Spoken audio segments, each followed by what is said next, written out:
Sallallahu ala Muhammad. Sallallahu alaihi wasallam. Sallallahu ala Muhammad. Sallallahu alaihi wasallam. Masya Allah, suaranya ibu-ibu luar biasa semuanya. Kompak sekali. Gimana kabar semuanya, sehat Bu? Alhamdulillah sehat. Ini dari Majelis Talim apa? BKMT Permata. BKMT Permata. Oh, luar biasa. Sebentar saya mau lanjut tanya-tanya sama ibu-ibu semua. Namun saya harus sapa dulu pemirsa kita yang ada di rumah dan dimanapun Anda berada. Hai, assalamualaikum warahmatullahi wabarakatuh. Waalaikumsalam warahmatullahi wabarakatuh. Alhamdulillahirrabbilalamin. Ahmaduhu wa nusalli wa nusallim ala rasulillahi karim. Amma ba'du. Alhamdulillah, saya Alfa Fasya. Hari ini bersama ibu-ibu yang luar biasa, cantik-cantik semuanya di sore hari ini. Ada dari ibu-ibu Majelis Taklim BKMT Permata. Piye kapare semuanya? Alhamdulillah sehat. Sehat. Dan tema kita hari ini kita akan membahas tentang kedudukan anak di dalam Islam. Dan kebetulan narasumber kita hari ini ada bersama Nyai Sumyati Khilyatun Hasanah. Beliau merupakan salah satu pengasuh. Beliau merupakan pengasuh dari Pondok Pesantren Al Inayah yang merupakan juga anggota DPR di Kabupaten Tebo. Mungkin supaya lebih bagus lagi, kita akan mendengarkan tausiah dari Umi. Gimana Umi? Siap? Siap, alhamdulillah. Ibu-ibu gimana kabar? Masih semangat? Semangat. Saya mau dengar dulu semangatnya. Katanya tadi Umi di sini ada yel-yelnya. Boleh dengar yel-yelnya enggak? Ya, boleh. BKMT Permata. Maju jaya. Kurang semangat Umi. Semangat lagi dong. Ya. BKMT Permata. Maju jaya. Luar biasa. Silakan Umi. Terima kasih. Assalamualaikum warahmatullahi wabarakatuh. Waalaikumsalam warahmatullahi wabarakatuh. Bismillahirrahmanirrahim. Alhamdulillahirabbil alamin wassalatu wassalamu ala asrofil anbiya'i wal mursalin wa ala alihi wa ashabihi rasulillah ajmain, amma ba'du. Kepada Ustadz Pasya yang saya hormati, juga ibu-ibu jamaah BKMT Kecamatan Rimba Bujang yang saya hormati, juga kaum muslimin muslimat di mana Anda berada semua yang berbahagia dan saya hormati. Jadi pada sore hari ini kita membahas beberapa hal, semoga kita dalam keadaan sehat walafiat. Amin. Dan juga selalu mendapat ridho dari Allah, juga kelak kita mendapatkan syafaat Rasulullah sallallahu alaihi wasallam. Amin. Jadi kedudukan anak dalam Islam itu yang pertama adalah anak adalah amanah dari Allah Subhanahu wa taala. Wa ma khalaqtul jinna wal insa illa liya'budun. Aku tidak menciptakan jin dan manusia melainkan agar mereka beribadah kepada Allah. Quran surat Az-Zariyat ayat 56. Jadi ibu-ibu, jadi anak adalah amanah dari Allah yang mana wajib kita pelihara baik secara jasmani maupun rohani, dan wajib kita arahkan bagaimana anak-anak kita bisa mau beribadah kepada Allah, karena kita diciptakan oleh Allah untuk beribadah kepada Allah. Bukan hanya bekerja, tapi juga paling utama adalah bekerja dan beribadah kepada Allah. Yang kedua, anak adalah anugerah dan nikmat dari Allah Subhanahu wa taala. Tentunya kehadiran anak-anak di tengah-tengah kita sebagai kebahagiaan, anugerah yang luar biasa. Bahkan ketika kita belum punya anak, tentunya sangat merindukan anak, ibu-ibu ya. Iya. Merindukan anak adalah suatu yang harta yang tidak ternilai harganya, yang sangat-sangat berharga. Nah, maka dari itu mari ibu-ibu atau kaum muslimin muslimat, anak-anak kita dididik untuk supaya menjadi anak yang soleh, solehah, yang berbakti kepada orang tua, yang bisa membanggakan dan membahagiakan kita semuanya. Dan yang ketiga, anak adalah ujian dan cobaan. Innama amwalukum wa auladukum fitnah wallahu indahu ajrun azim. Innama amwalukum, sesungguhnya harta kalian, Wa auladukum fitnatun, dan anak-anak kalian adalah ujian ataupun cobaan. Wallahu indahu, dan di sisi Allah ajrun azim, adalah anugerah ataupun pahala yang sangat besar. Jadi anak bagi kita bukan hanya kenikmatan ibu-ibu, tapi juga adalah ujian, cobaan. Bagaimana kita diberikan anak yang lucu, bagaimana kita diberikan anak yang luar biasa. Bukan hanya kita bangga, tapi bagaimana anak bisa menjadikan anak-anak kita menjadi anak yang berbakti kepada Allah, Rasulullah juga orang tua. Yang keempat, anak adalah penerus generasi keturunan kita. Nah, ini yang kita harapkan ketika kita sudah tua, yang menyayangi kita, yang merawat kita dengan penuh kasih sayang adalah anak. Dan ketika kita sudah meninggal dunia, siapa lagi kalau bukan anak yang meneruskan kita, mendoakan kita. Yang kelima, anak adalah pelestari pahala orang tuanya. Karena apa ibu-ibu? Ketika kita sudah meninggal dunia, semua akan terputus kecuali 3 perkara. Yang pertama adalah harta yang kita sedekahkan. Yang kedua adalah ilmu yang kita berikan kepada orang lain. Yang ketiga adalah anak yang soleh-solehah yang mendoakan kepada orang tuanya.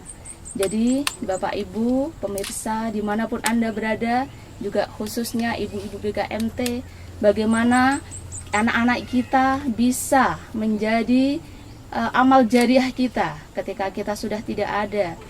Ketika kita sudah di alam kubur, anaklah yang mendoakan kita dengan kebaikannya. Dan ketika kita nanti mungkin dosa-dosa kita banyak ibu-ibu, kita di akhirat nanti banyak dosa, mungkin kita diberi di dalam nerakan, auzubillah, tapi Bu ya, mudah-mudahan kita diampuni dosa-dosa kita. Nah, tapi anaklah yang akan mengangkat kita ke dalam surganya Allah. Nah ini, jadi insya Allah anak-anak kita adalah dunia akhirat kita, investasi kita. Ketika kita sudah tidak ada, akan mendoakan kita. Ketika kita sudah nanti di akhirat, di yaumul kiamah, anaklah yang menuntun kita ke surganya Allah. Amin. Itu Ustaz ya. Ya, terima kasih pemirsa di rumah dan juga para penonton dimanapun Anda berada. Tadi kita sudah mendengarkan tausiah dari Umi. Semoga apa yang disampaikan tadi bisa masuk ke dalam hati kita dan mampu kita amalkan dalam kehidupan kita sehari-hari. Amin ya Allah. Oke, ibu-ibu masih semangat? Semangat. Semangat kok, suaranya nggak ada. Saya mau dengar yel-yelnya lagi tadi. Umi pancing dulu nih. Yel dulu ya ibu-ibu ya. BKMT Permata Maju Jaya. Wah gitu, BKMT Permata Maju Jaya. Oke, baiklah pemirsa di rumah, kita akan kasih kesempatan kepada ibu-ibu di sini. Mungkin ada yang mau bertanya. Ini tentang tema kita hari ini, kedudukan anak di dalam Islam. Adakah yang mau bertanya? Saya Umi. Saya Umi. Iya, Oke. boleh. Saya Umi mau tanya ke Fasya. Oke, maaf Pak Oke, Ustadz siap. ya. Lanjut. Oke Umi, saya mau tanya ya Umi. Di zaman perkembangan zaman yang sekarang ini seperti ini kan, kita itu prihatin banget terhadap pendidikan anak-anak gitu kayak Umi. Jadi yang saya mau tanyakan itu gini, bagaimana cara atau menyekolahkan anak kita, mendidik anak kita ke tempat yang terbaik gitu Umi. Nah, itu aja pertanyaan saya Umi. Bagaimana cara, mungkin lebih ini, bagaimana cara memilih tempat sekolah atau tempat belajar untuk anak-anak kita supaya nanti ke depannya itu tidak salah mengambil pendidikan seperti itu Umi. Oh iya, terima kasih. Jadi pertanyaan yang luar biasa ya Ustadz ya. Jadi di mana sih tempat yang terbaik? Silahkan Bapak Ibu mau menyekolahkan, memberi pendidikan kepada anak dimanapun. Tapi yang paling utama adalah jangan lupa pendidikan agama. Karena pendidikan agama adalah rem. Ketika anak-anak kita sudah didasari dengan ilmu agama, tahu mana yang haram, mana yang halal, insya Allah akan ketika menghadapi di kehidupan sehari-hari bisa ada remnya.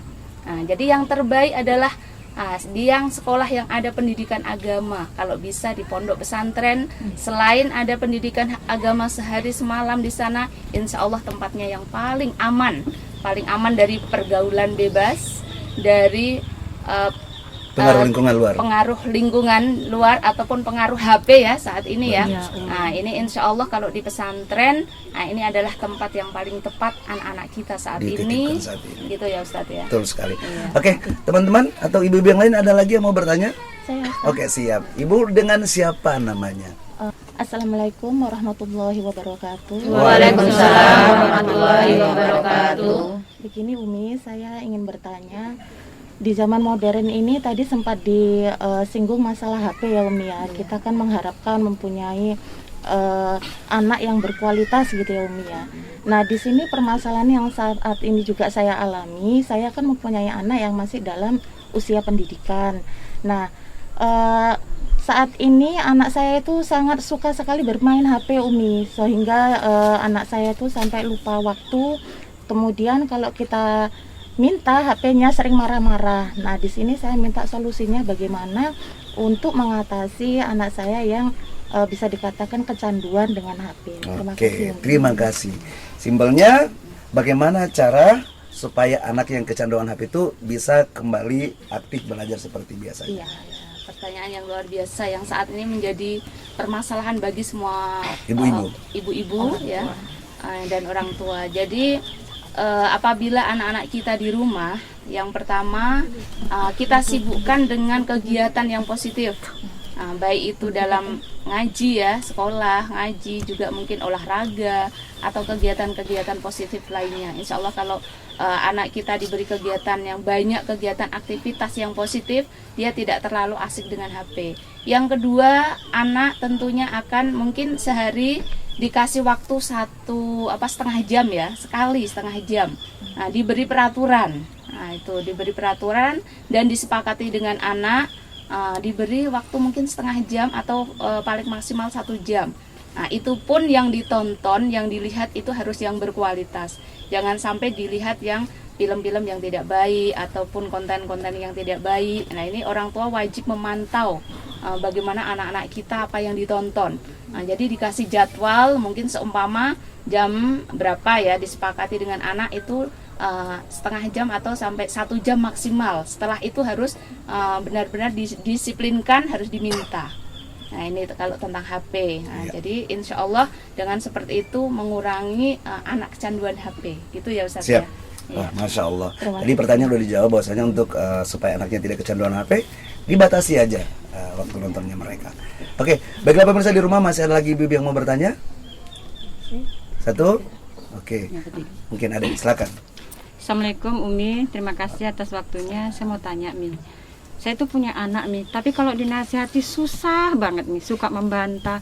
Terus kalau keluyuran naik motor, suruh ibadah nggak mau. Rasanya nggak kurang jalan kita nasihati dia. Terus kayak gitu itu supaya dia mau belajar, mau ibadah, itu gimana solusinya Umi? Mohon penjelasan dari Umi. Langsung ya Silakan, Ustaz oke, ya. siap. Oh ya. Jadi tentunya yang pertama tadi solusinya adalah diberi nasihat-nasihat ya. Kadang orang tua memberi nasihat kepada anak itu kurang digubris. Bagaimana kita serahkan kepada gurunya, guru ngaji seumpama, insya Allah dididik agamanya, dididik akhlaknya, ibadahnya. Nah, anak itu akan lebih nurut kepada kita. Jadi bukan hanya dididik otaknya, tapi juga hatinya. Dilatih sehari semalam itu ibadahnya dari orang tua ataupun kerjasama dengan guru-gurunya. Itu yang pertama. Yang kedua, tentunya harus diberi perhatian yang khusus, penuh dengan kasih sayang ya. Bukan hanya kita suruh belajar, tapi bagaimana kita memberikan perhatian, penuh kasih sayang dan memberikan contoh kepada anak-anak kita. Juga semua yang kita lakukan, tentunya harus berdasarkan dengan syariat Islam, juga dengan penuh kasih sayang kepada anak-anak kita, supaya anak kita nurut dengan ucapan kita, dengan nasihat kita, dan paling utama tadi hatinya yang harus dididik, karena supaya hatinya lebih takut kepada Allah. Masya Allah. Ya mungkin singkatnya lebih kepada cara ibu mendekatkan diri kepada anak ibu secara hati ke hati, supaya nanti ketika mungkin ibu ngomong itu lebih didengarkan oleh sang anak. Oke, baiklah pemirsa di rumah, masih ada ibu lagi yang mau bertanya. Kita Saya, kasih Pak kesempatan Ustadz. satu. Oke, silakan. Dengan ibu siapa namanya? Ibu Sri Undari Pak Ustadz. Oke, siap. Pertanyaan. Assalamualaikum warahmatullahi wabarakatuh, Umi. Waalaikumsalam. warahmatullahi wabarakatuh. Yang ingin saya tanyakan, Umi, kebetulan sekarang anak saya baru mulai hamil. Yang ingin saya tanyakan, adakah doa khusus atau wirid khusus untuk ibu hamil, Umi? Terima kasih, Umi, atas jawabannya. Ya, Oh, ya, silakan. Tak, ya.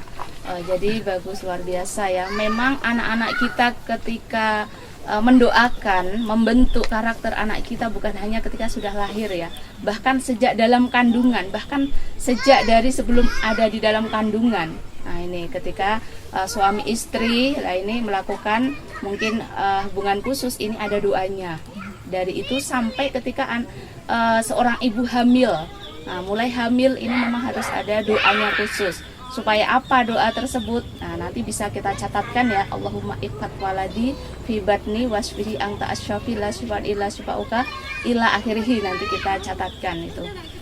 Itu supaya apa? Ketika anak-anak kita, ketika kita hamil, seorang perempuan hamil itu dijaga, hamil dijaga dari segala sesuatu yang baik itu yang nyata dan gaib ya. Dan juga supaya selamat. Dan ketika melahirkan juga diberi kelancaran, keselamatan, dan diberi rupa yang bagus, kalau yang laki-laki ganteng, terus juga kalau perempuan cantik, dan ditetapkan dalam hatinya itu takwa kepada Allah, kepada Rasulullah, kepada orang tuanya, kepada agamanya. Jadi ada memang doa khusus. Nah, dan selain doa khusus itu juga silahkan ibu-ibu minta sama Allah anaknya supaya dijadikan anak yang soleh-solehah, yang baik hatinya, rupanya, dan diberi keselamatan dengan bahasanya masing-masing ya. Nah, terus habis itu sambil berdoa, boleh seumpama belum hafal sambil dibaca ya. Nah, dibaca, setelah itu dihembuskan di tangan. Nah, 3 kali, terus diusapkan di dalam perut yang hamil. Nah, itu insya Allah anak-anak kita akan menjadi anak yang soleh-solehah dan lancar dalam melahirkan, juga wajahnya rupawan. Nah, mungkin itu ya Ustaz. Amin ya Allah. Masya Allah, tidak terasa kita sudah hampir 20 menit di program kita hari ini. Semoga apa yang kita dengarkan ibu-ibu bisa kita terima, bisa kita amalkan, khususnya ibu-ibu yang punya anak tadi. Semoga anaknya bisa jadi anak yang soleh dan soleh. Amin. Sebelum saya tutup, saya mau dengar sholawat dari ibu-ibu semua di sini. Saya mau sama-sama kita sholawat badar aja. Salatullah salamullah ala toha rasulillah. Salatullah salamullah ala yasin habibillah. Masya Allah. Terima kasih ibu-ibu. Terima kasih Umi sudah memberikan tausiah kita di hari ini. Semoga kita semua selalu dalam lindungan Allah dan selalu dalam keberkahan Allah Subhanahu wa taala. Terima kasih, jangan lupa di like, di komen, di subscribe channel YouTube kita. Semoga nanti tontonan kita insya Allah memberikan tuntunan kepada kita semua. Saya Altafa Syah pamit. Assalamualaikum warahmatullahi wabarakatuh dan sampai jumpa. Waalaikumsalam warahmatullahi wabarakatuh. Salat Salamullah